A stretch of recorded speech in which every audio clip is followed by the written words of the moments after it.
Hi, I'm Ashley. I'm Jen. And I'm Sarah, and we are Unabridged, the podcast where teachers take on books.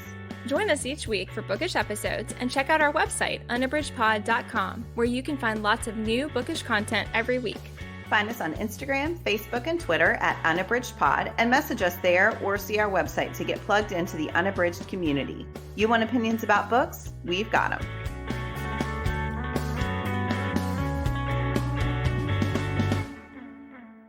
Hi, and welcome to Unabridged. This is episode 205, and today we are talking about L.M. Montgomery's Anne of Green Gables. This is our November book club pick.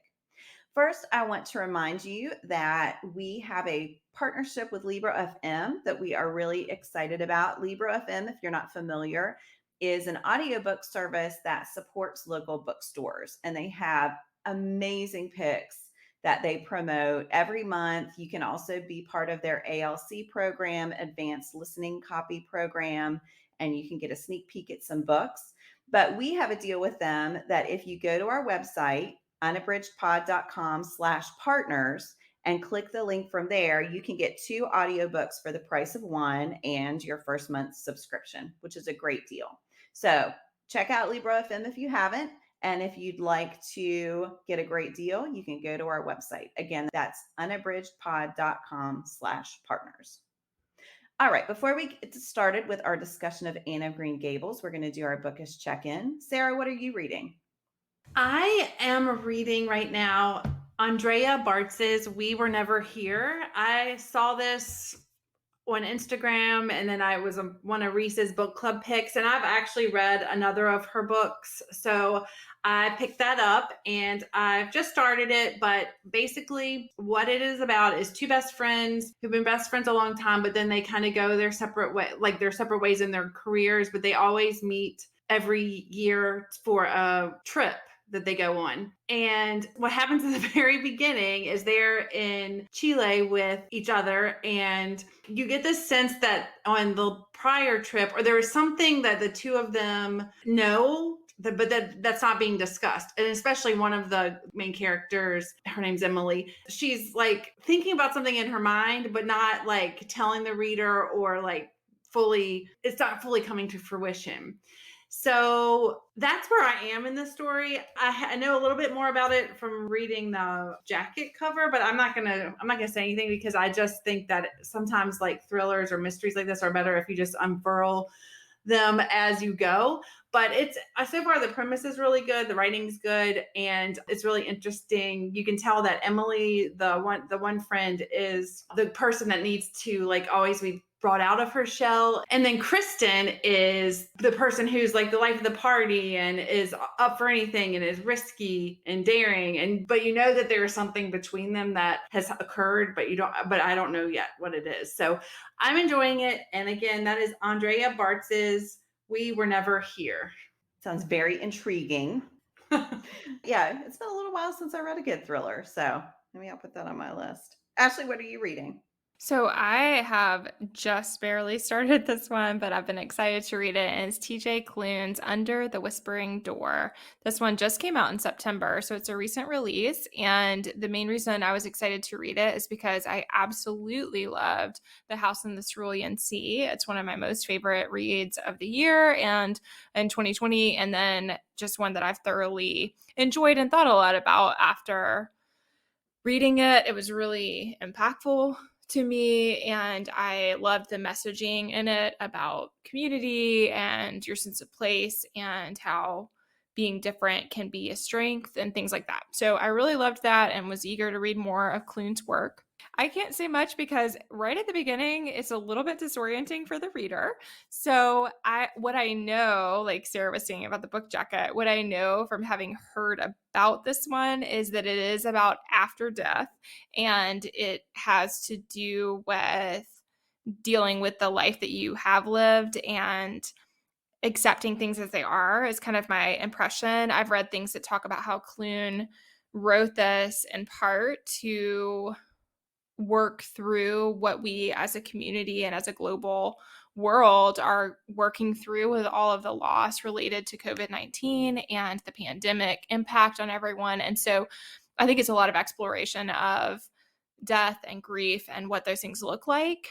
But that sounds really dark, and my impression is that it's quirky and fun, which is how his other book was for me. And so I'm really interested to read it, and I know that the main character is working through that process of journeying into the afterlife. And his other book was, the one that I read was fantasy on the House in the Cerulean Sea, but it is a really inviting read for people who are not big on fantasy. And I wonder if that's the case here too, but I can't really tell yet. So I'm excited to read that one and can't wait to see what happens. So again, that's TJ Klune's Under the Whispering Door.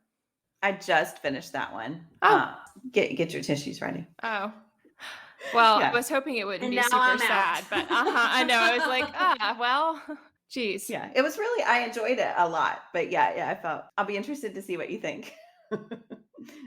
What about you, Jen? What are you reading? So I am reading Dexter Filkins's The Forever War, which I would say is also not an uplifting read, but it is very, very good. I'm reading this one with Read with Tony as a buddy read, and I've read the first half, and we had a great discussion about the first half. So this was published in 2008, and Filkins is a journalist who was overseas, and it goes back to, well, part of it takes place in Iraq, part of it takes place in Afghanistan, and it's told in a really interesting way. One of the things we talked about is in the chapters, he's just sort of putting all of these different experiences. And at first, it's not clear what is connecting them all, except that these are things that happened to him while he was reporting. But as you read, the thread becomes clear. And so he's considering the role of the United States in those areas and what the United States hoped to accomplish, the way that a lot of times we weren't considering what they needed, what they wanted, what the people in Iraq and Afghanistan wanted and needed, but instead what we thought that they should have.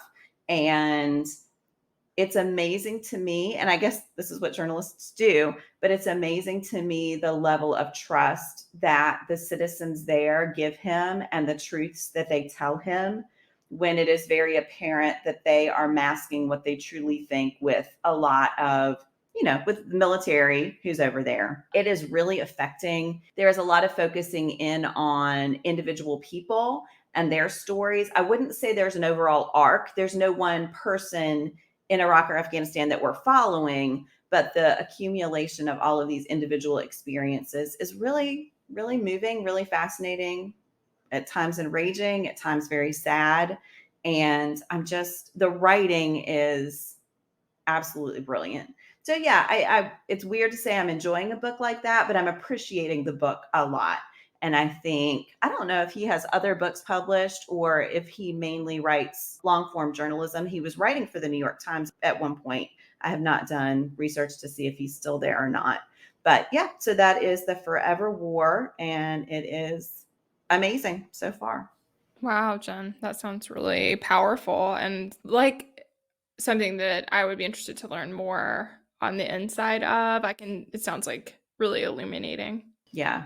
I think with what's been in the news, we're recording this a little before the release, but with what's been in the news lately here, it's really resonating. And I think at first I was worried about the distance from its publication date, but I actually think that's been helpful. That's been good. So it's more background than it is a commentary on current events for obvious reasons. But it's amazing how little changed from 2008 to 2021. And again, sad and enraging there too. So yeah. Wow. All right. Well, there's no easy way to transition from that to Anne of Green Gables, so I'm just going to do it. So our book club pick today is Ellen Montgomery's Anne of Green Gables. This was first published in 1908, and it's about an orphan named Anne Shirley who is taken in by older siblings, not her older siblings, but older siblings, Marilla and Matthew Cuthbert, on their beautiful farm on Canada's Prince Edward Island. Anne is dreamy and talkative and precocious, and she soon charms not only Marilla and Matthew, but also their community, becoming an integral part of Avonlea. So to start off, we're going to do our overall impressions. Ashley, what did you think of this one? I was saying to Jen and Sarah right before we recorded that I had a sneaking suspicion as I was reading that I have, in fact, read this before.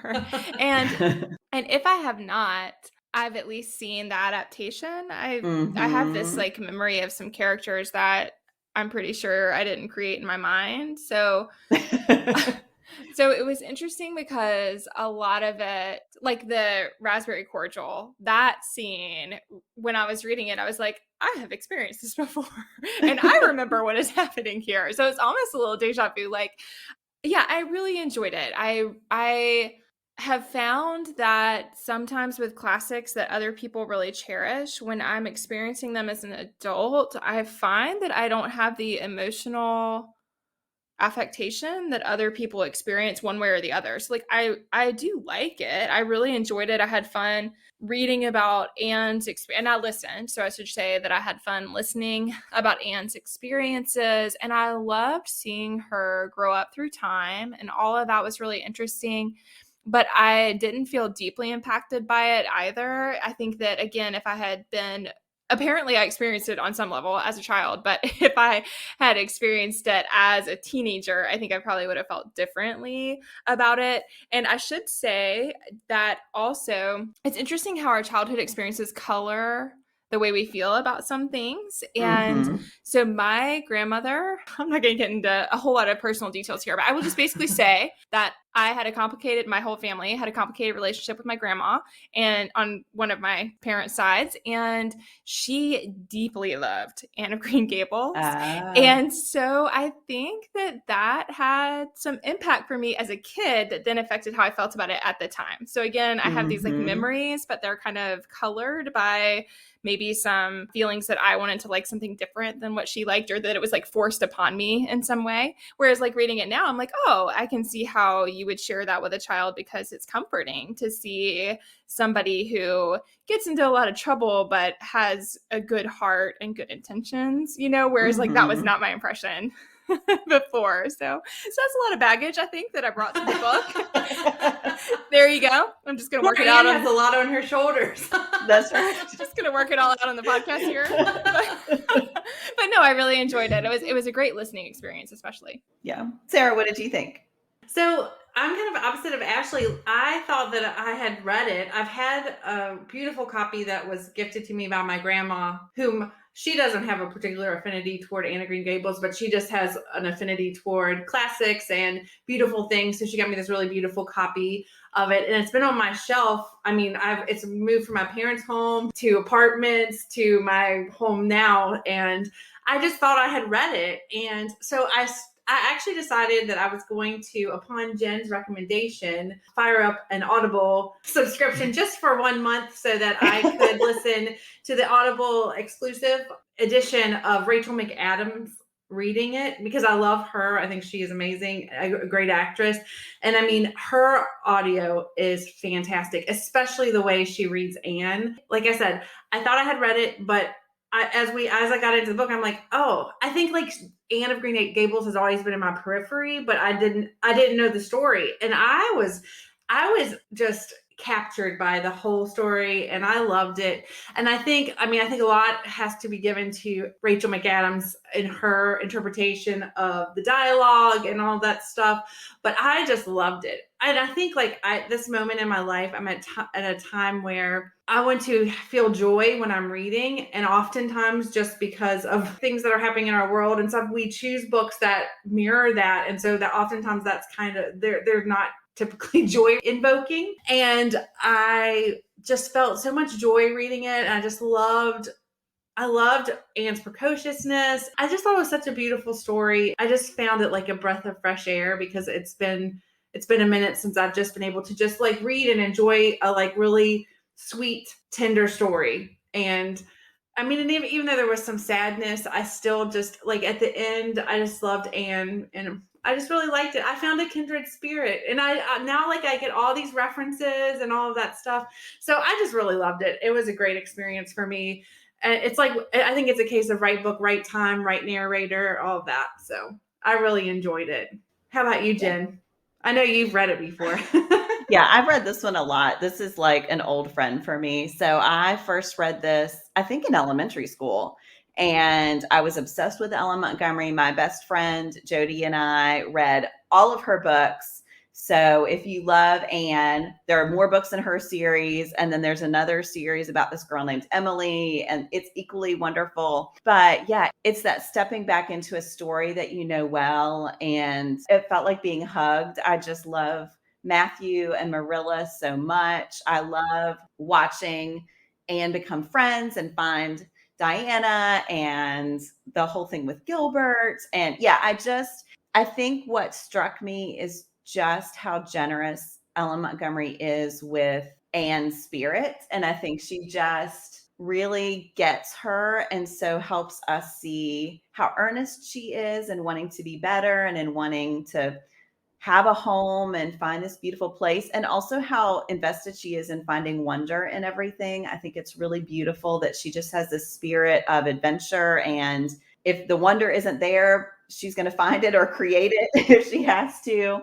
And yeah, so I just really love it. And I think it's one that stands up. So I've read the book itself. I love the Rachel McAdams version. There's a gorgeous graphic novel adaptation that is absolutely beautiful. I gave that one to my niece because I'm trying to get everybody to love Anne.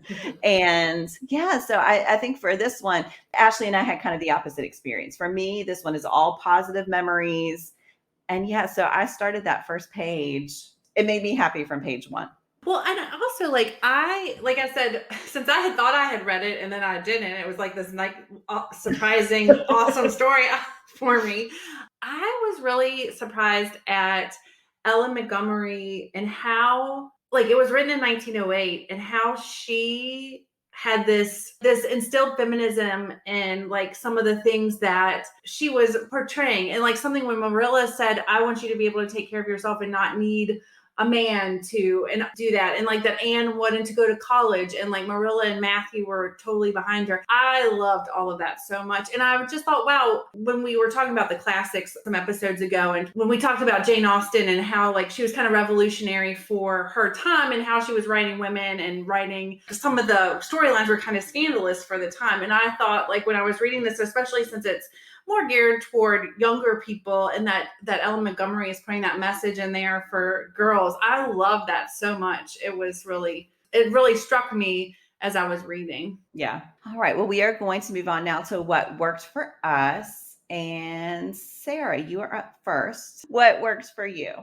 Well, I probably should have just saved that little monologue for this part, but I can find something else. I think for me, I love the laugh out loud moment so much. And like I said, when Rachel McAdams was reading, she gave this breathiness to Anne and this exuberance that just, brought her to life for me. And just some of the stuff that, like, when she dyed her hair and how dramatic she is about everything. I just chuckled. Like, I would be cooking dinner listening and I would just chuckle at her escapades and the way that she never wanted to back down from anything. So she got herself into all those precarious positions, but it was just so fun. And I loved all that. That was my favorite. I loved that I could chuckle and laugh out loud as I was reading.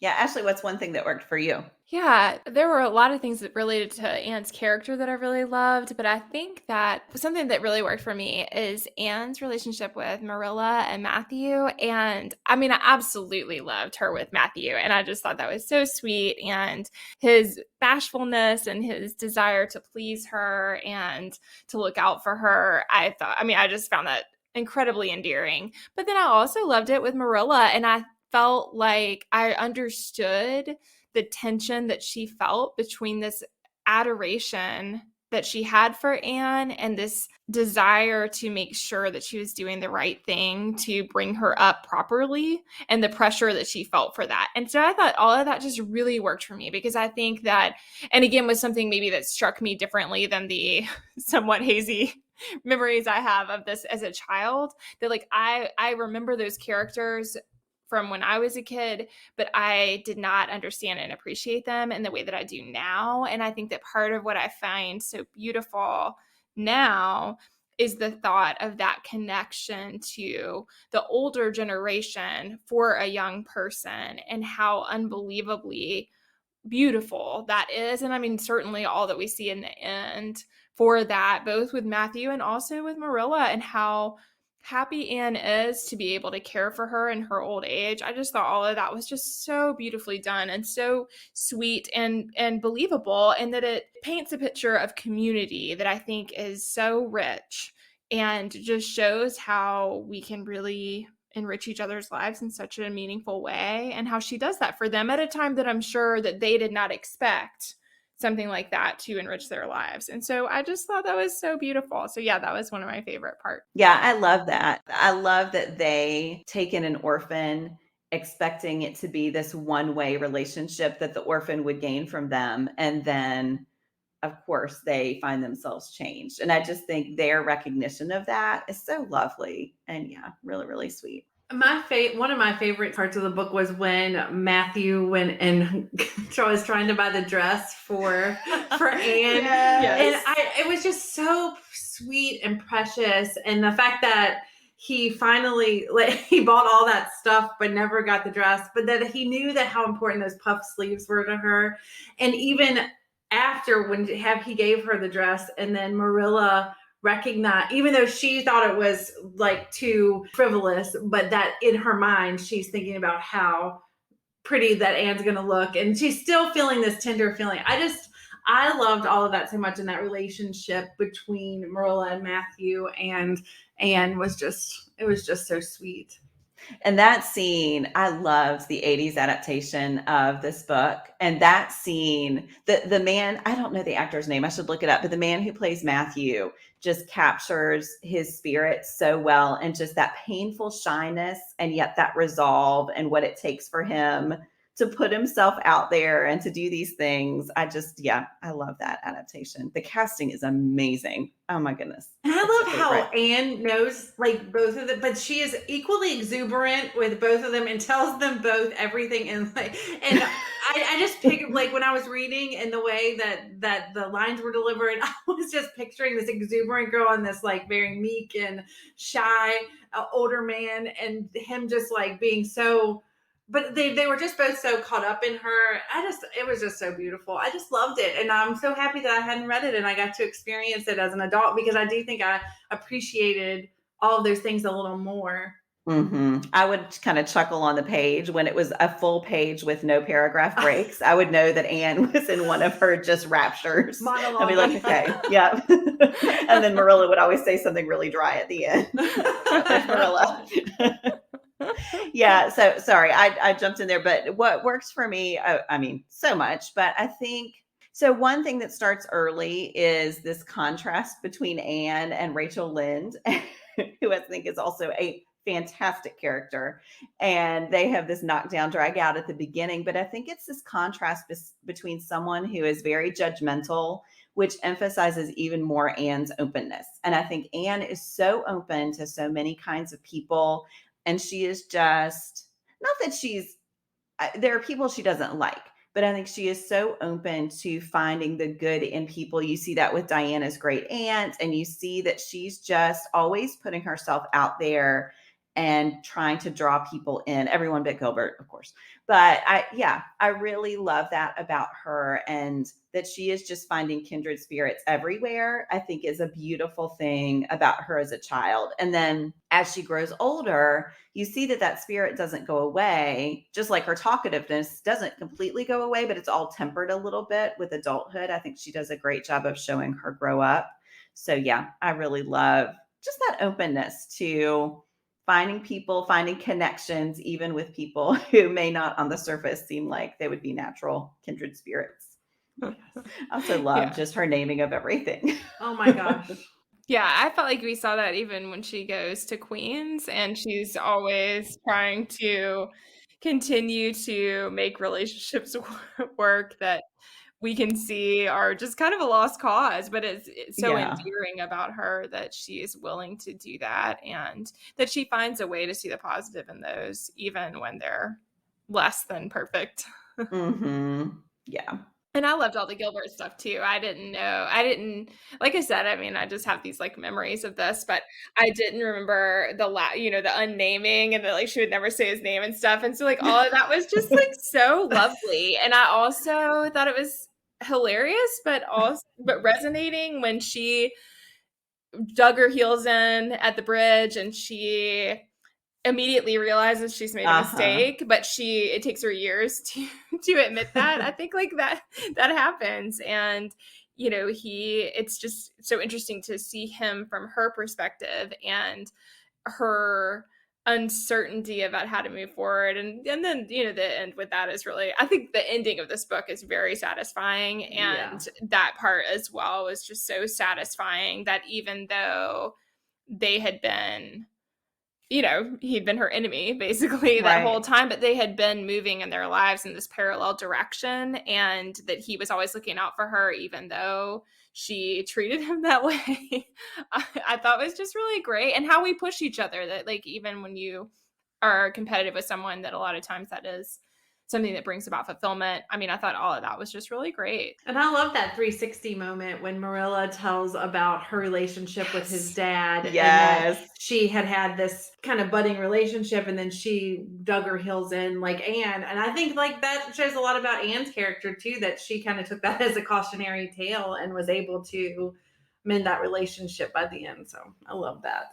I'm just going to remind you all here that there is that steamy romance adaptation of Anne of Green Gables called Anne of Manhattan that takes the enemies to lovers part of this really far. I have to say that, Jen, I thought about that several times while I was listening to the book. I kept thinking, I mean, again, I haven't read that one, but I kept Yeah. thinking about what you said about it, and it would just cross my mind, and I would be like, huh, well, that's Uh-huh. interesting. And I can see Yeah. how, for some people, that is not the direction they want Anne of Green Gables to go in. Yes. Yes. All right. Well, we are going to move on to our next category, a quote to discuss. Ashley, what's the quote that you've chosen? So I thought that this was a very quotable book. I loved so many things that Anne said, and I appreciated that, especially early on in all of her monologuing and everything, that they were they were childlike, but they were also brilliant. And I think that that was true of her as a character. But one of the quotes that really stood out to me was when she said, "There's such a lot of different Annes in me. I sometimes think that is why I'm such a troublesome person. If I was just the one Anne, it would be ever so much more comfortable, but then it wouldn't be half so interesting." And that just really struck me, because I think that as complex people, that is something that just really resonates. It resonates for me as a person, and I certainly see it in my own daughters, that it is all the sides of us and all the ways that we are different people every day and in different experiences and in different moments in our lives that make us who we are.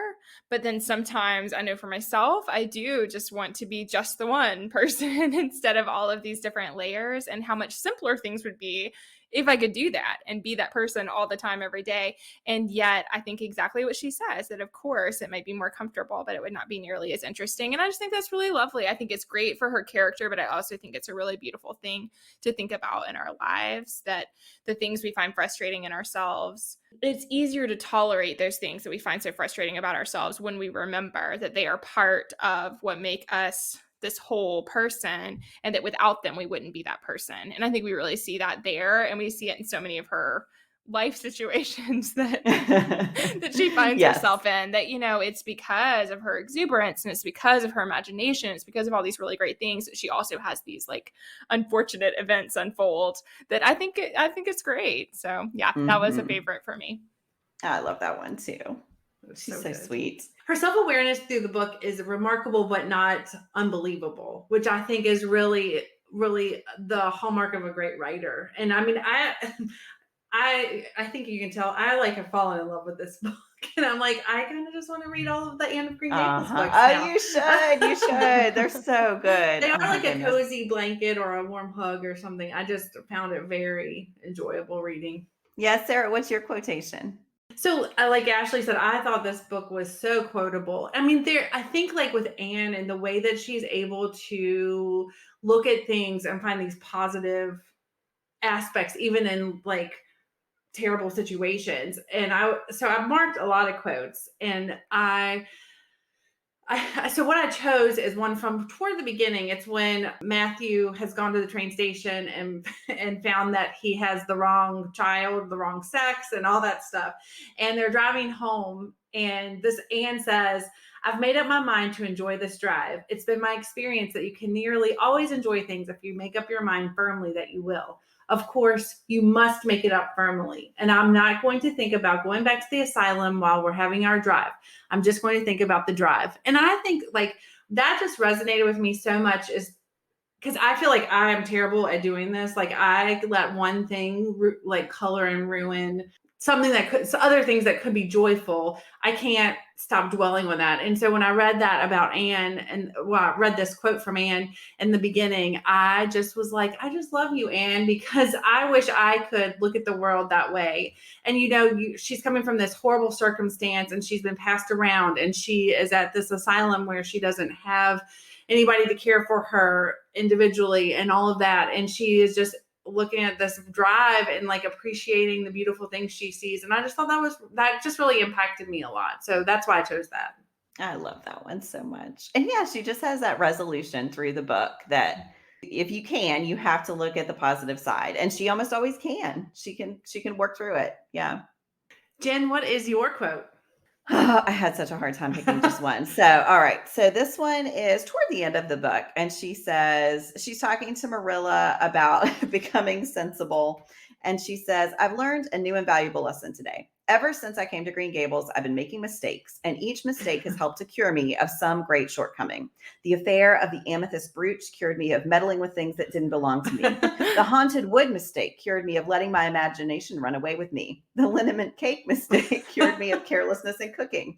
Dyeing my hair cured me of vanity. I never think about my hair and nose now, at least very seldom. And today's mistake is going to cure me of being too romantic. I've come to the conclusion that it is no use trying to be romantic in Avonlea. It was probably easy enough in Towered Camelot hundreds of years ago, but romance is not appreciated now. I feel quite sure that you will soon see a great improvement in me in this respect, Marilla. And she says, I'm sure I hope so, said Marilla skeptically. I always love Marilla. But she's got the one-liners. She's so good. And it's just always so dry. Oh my gosh, I love it.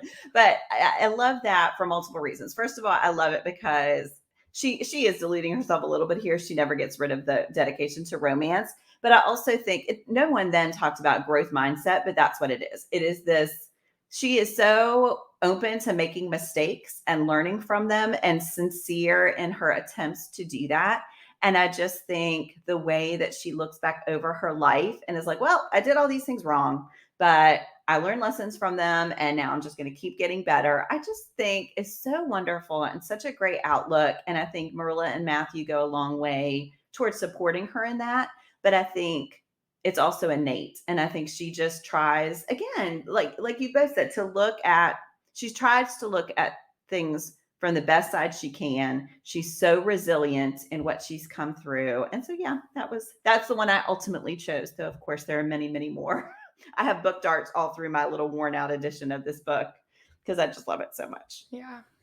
Yeah, I think that her earnest desire to continually improve herself is just both endearing and also hilarious, Yes.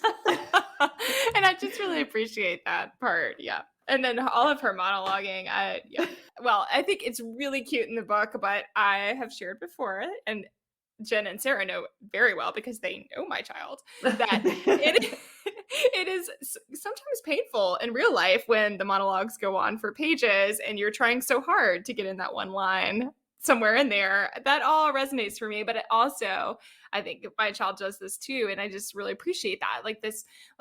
Well, I've had all of these experiences and it's led me to this moment. And in this moment, I'm going to do this thing. And from now on, that is the way it's going to be. I'm like, okay. And I mean, just like with Anne, we know that, of course, it's impossible to turn away from that forever and to never, slip basically into whatever patterns of behavior.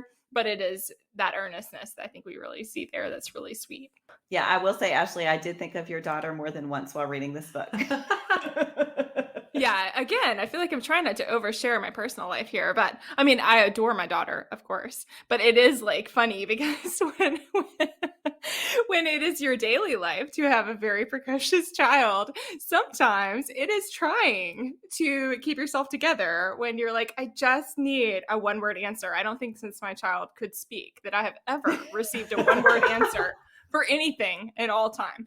But sometimes like, I just need you to say yes or no. Like, please just yes or no. But I mean, I think like Anne, I mean, she's very creative and very imaginative and just has so much going on in there and just a lot to share. And it's so sweet. And it is like Yeah. for older people, you know, I do feel much older than my own children. And so I think it is that just imaginative nature and how it enriches my life. And it's such a joy to experience that with your kids or with, in this case, where they've adopted Anne in their older age. I think like it's just that your own mind doesn't do that anymore, but what a joy to experience it with a child and how much better your life is for it. I think, oh, that's just really Yeah. beautiful. Yeah. Love it so much. Okay. So now we're going to move on to our pairings before I go off on another giddy tangent. And Sarah, we're going to start with you. What is the pairing you have chosen? So I chose a book that I read a long time ago. I haven't done a reread, which I'm thinking like if I ever get a break in the reading commitments, I would like to do a reread of this. But I'm going with Daisy Faye and the Miracle Man. It's Fannie Flagg's first book. So Fannie Flagg is a very well-known author. She wrote Fried Green Tomatoes at the Whistle Stop Cafe. And I mean, she's pretty prolific in what she's written. But this is her first novel, and it is written in journal format. And it starts when Daisy Faye is a little girl. It's set in 1952. She's in 6th grade. And so, I mean, a lot of similarities to Anne in age and that type of thing. And she is writing these journals about her life and her family. Her dad is like a big fan of the get rich quick scheme. So he is always trying to find the next scheme and also defraud people of their money and things. And he oftentimes brings Daisy Faye with him. And so, but she's got this like astute awareness of the world and like what her dad's doing, but she still goes along with it. And she has this really hilarious way of portraying what is happening and in this child's voice, but it follows her all the way up through 18, where she is in a beauty pageant and all this stuff. And so there's like this growing up that happens with her and this realization of where she's come from. And like in the beginning, it feels like fun times with her family. But then, but like as she gets older, she realizes the things that have occurred are probably not what should have been occurring. And, you know, she has a complicated relationship with her family. So like what I think about, like, I think Anne and Daisy would be, or Daisy Faye would be kindred spirits, and because they're both very precocious, they get themselves into a lot of really interesting situations, and they have kind of a troubled backstory. You know, whereas Anne's an orphan, Daisy Faye has her parents, but it's a very unstable bringing up. And so I think like there are a lot of similarities in the two characters. I will say, if you don't like child narrators, this is very, I mean, when Daisy starts her journal, it is written like a child. And so it's very good. But if you don't like that, you won't like this book. But I love this book. And there are lots of laugh out loud moments.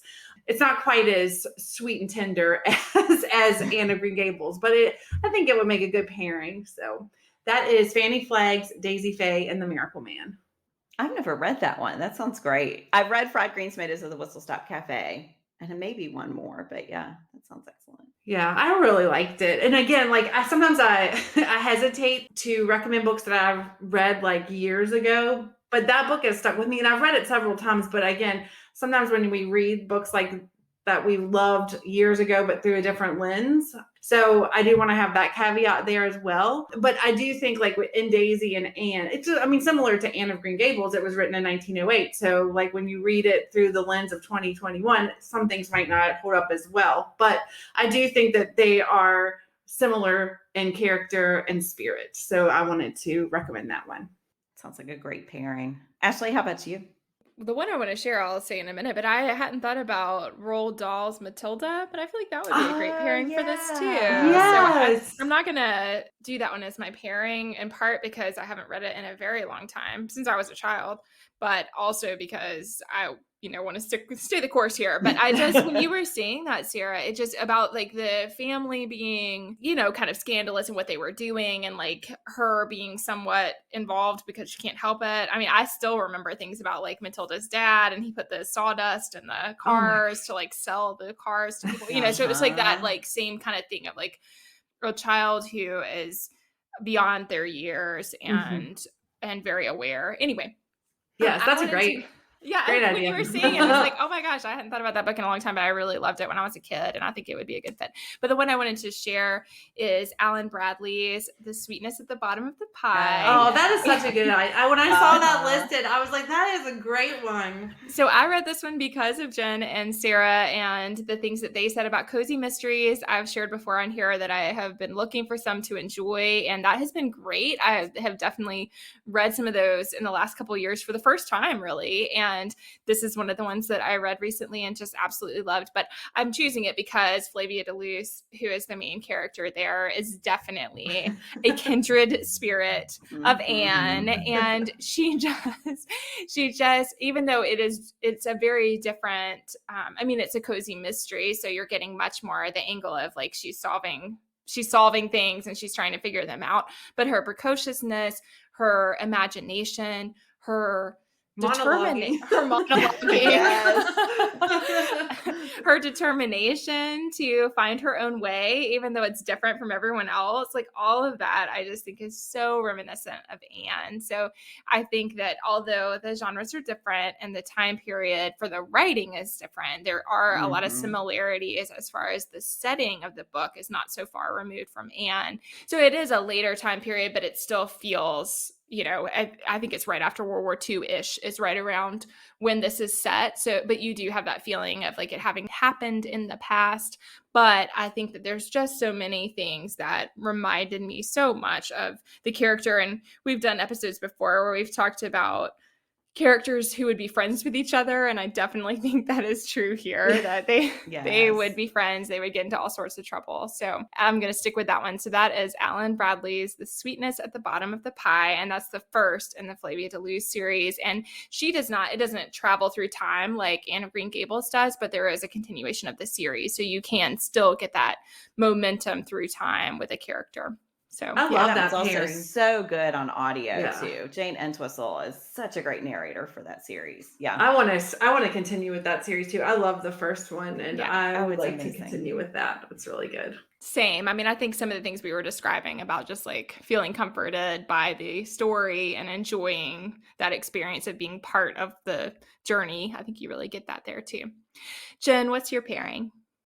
I chose Louisa May Alcott's Little Women, and for a multitude of reasons. I think the biggest one is just the feeling I get, and part of it's that a book I loved as a child that I have revisited as an adult and found new things to love. I listened to this one before the Greta Gerwig adaptation came out. It had been a while since I read it, and so I listened to it on audio, and it was another one that just felt like a friend again. And I think there is that same reverence for storytelling and for nurturing girls' imaginations. It is set in the 1860s and was written in the 1860s. So the time period, again, it's not quite right, but I think you get that same sense of parents, adults who understand kids, who, support their flights of fancy and yet are also there to be realistic and to anchor them and to tell them that what they're doing is wrong sometimes.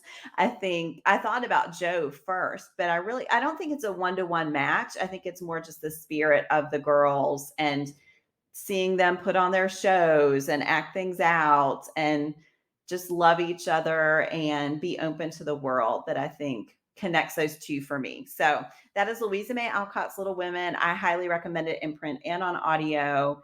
And again, the adaptations for both I think are wonderful. Little Women has more adaptation. I haven't watched the new Anne of Green Gables adaptation, but I love every adaptation of Little Women I've ever seen. I think is fantastic. So I think there are also some great adaptations out there. So yeah, that's my pick. That's a great one too. Yes, I would like to revisit that one. That's another one that I only hazily remember that I think I've read, but I'm not positive. So I certainly know the story. But I read, when we talked about the retellings this year, I read more to the story, which is Hannah Hahn's middle grade retelling of Little Women. And it was just so beautiful, and it made me want to read it. So yeah, I'd like to revisit that one.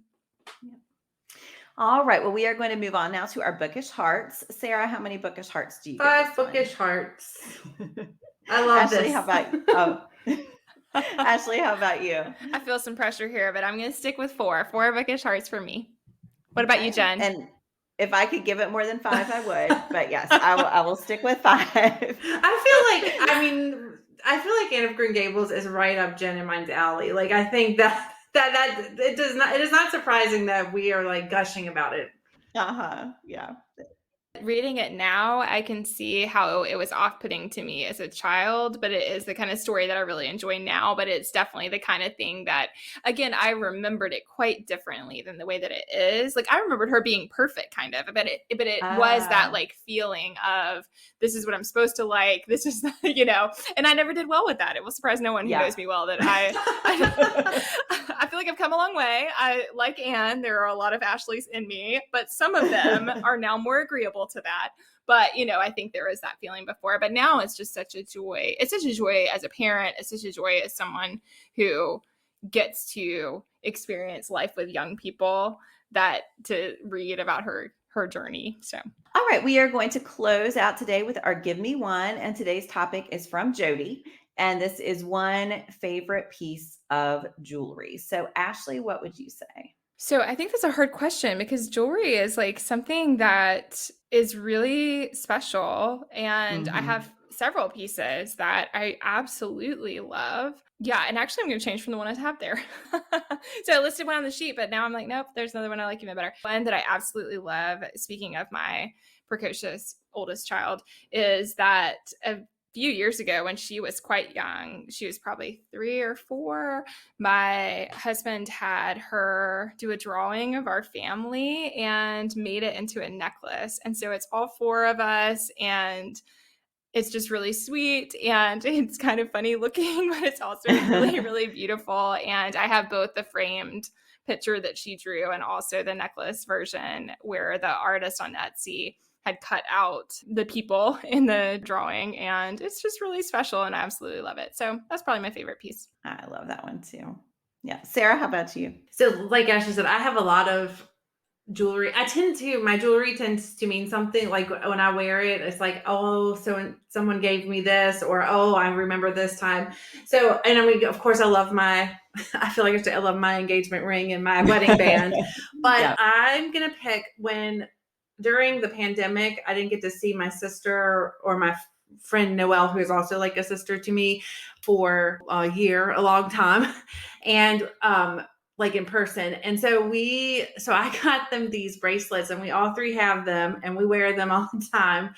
And they're just silver bracelets, but on the inside, it's engraved and it says, "We're best friends because everyone else sucks," which we don't really believe that, but it's just something about like wearing that bracelet and knowing that it's like that little funny, like, tongue-in-cheek thing, and that we all wear it even when we're not together, especially like during the pandemic.